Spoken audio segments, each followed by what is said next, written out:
Ladies and gentlemen, welcome back to the analysis of YOLENO TV.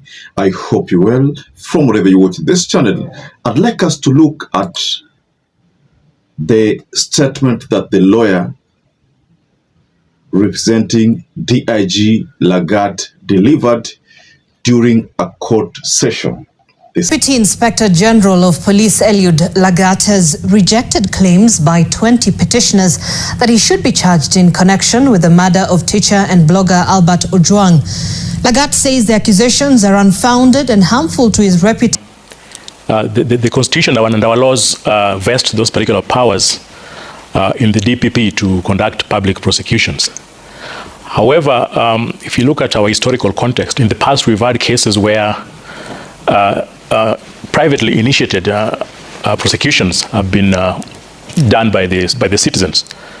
So the question is, what happens if the Director of Public Prosecution fails to institute the proceedings? Should someone else be able to do that? And I think that is the question which is before the court. And the question now is whether or not the court can allow that kind of prosecutions. I think we've seen people talk about this issue, that it's only the DPP who can initiate any kind of prosecution against Lagat. The investigators and the prosecutors have been figuring out, how do we bring Eliud Lagat into this matter, this case? In case ambayo iko kwa yetu. So what do we do? So I think this is why Lagat has taken it upon himself to fight this fact that is being forced to become the 11th accused person. Now, what is this kind of game plan being deployed here, ladies and gentlemen? What DIG Lagat is trying to do is akin to what was said by Sun Tzu back in the days. And Sun Tzu, in his Art of War, said, the supreme art of war is to subdue the enemy without fighting. Remember, DIG Lagat, according to the submission by the lawyer, is that there is no evidence that is incriminating him. There's no evidence that is putting him on the crime scene. So, ladies and gentlemen, I'd like us to look at this statement that the DPP is the one who is supposed to initiate charges against Lagat.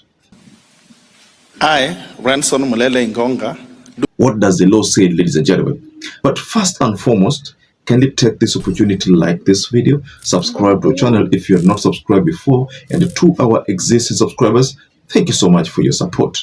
Now, of course, you've seen what Cecil Miller said, but then was the High Court going to agree with the lawyer that the only person who can is the DPP?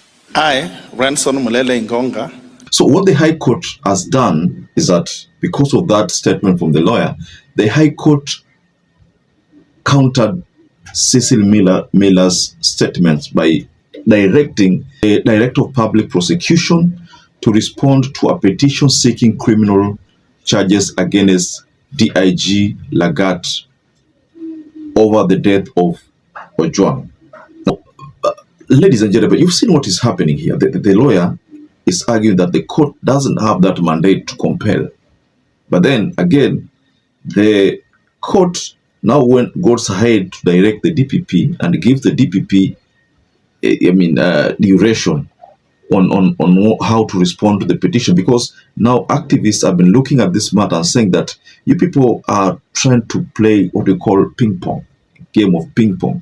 You know, you're trying to just go around this case. You want to buy time. So I think that is what the activists are looking at and say that the best thing to do is to bring him here.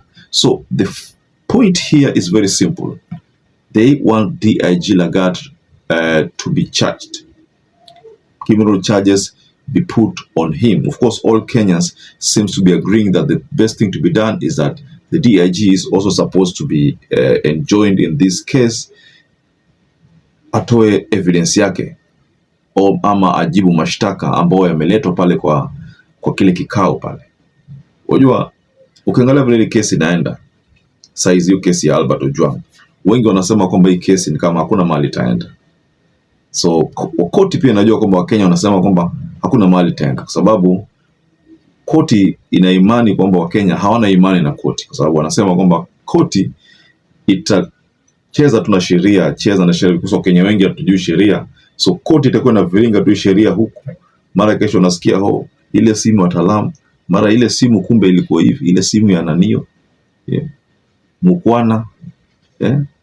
Remember, there are almost 11 suspects already in custody, and I think Lagat is also supposed to be, enjoined in this case. So what Kenyans have always wanted, the outcomes iliishia kwa OCS. Kwa nini DIG ya kuchukuliwa aingizwe pale ndani? But then sasa hapa ndio kuna kizungumkuti, because DIG hajatamka chochote. Unajua kwamba tangu hii kesi ianze DIG hajatamka chochote publicly kusema ni mimi, si mimi, nilituma, si kutuma. Even when there was that grilling at the IPOA offices, we never saw any footage him going there, him walking out. So it was totally, the whole thing has been full of secrecy. So that is the main reason why the courts, because the courts are responding to the petitioner, they have directed the DPP to now respond to the petitioners who want Lagat be brought to court and face the charges. So let's look at this matter again from the other angle. DPP ni kama amesetiwa. If the DPP goes ahead and says that, according to the report I have, the investigations that have been forwarded to me, Lagat is very innocent. You see, that shall have set the DPP's office against Kenyans who are looking at them from a bird's eye view. Wanaangalia kabisa kwa umakini watasema nini. Je, watafanya venye Kenya na wanasema kwamba ukweli ufanyike, ama wataprotect mkubwa wa serikali? So hapo pia kuna changamoto. DPP ako na kazi ngumu sana, because of course kuna matamshi ambayo najua kwamba upande wa OCS Talam washasema, upande wa Mkwana of course Mkwana na alijitoa akasema nilitumwa na OCS Talam naye ulitumwa na nani? Of course Talam must have said something. We have not heard the true position of what he has said, but he must have said something about, again, another order from another source to make him be the prime suspect. Remember, IPOA people kept maintaining that the OCS knew something about this, and that's the main reason why he's in custody right now. He knows something about it. So if he knows something, then that thing that he knows must have come from someone. That is what I suspect, ladies and gentlemen. So what do you think about this directive by the courts kwamba DPP institute charges on DIG Lagat, alafu 29th and the deadline for that? So do you think the DPP will do that, ama ni tu katika njia ya kujaribu kama inawezekana?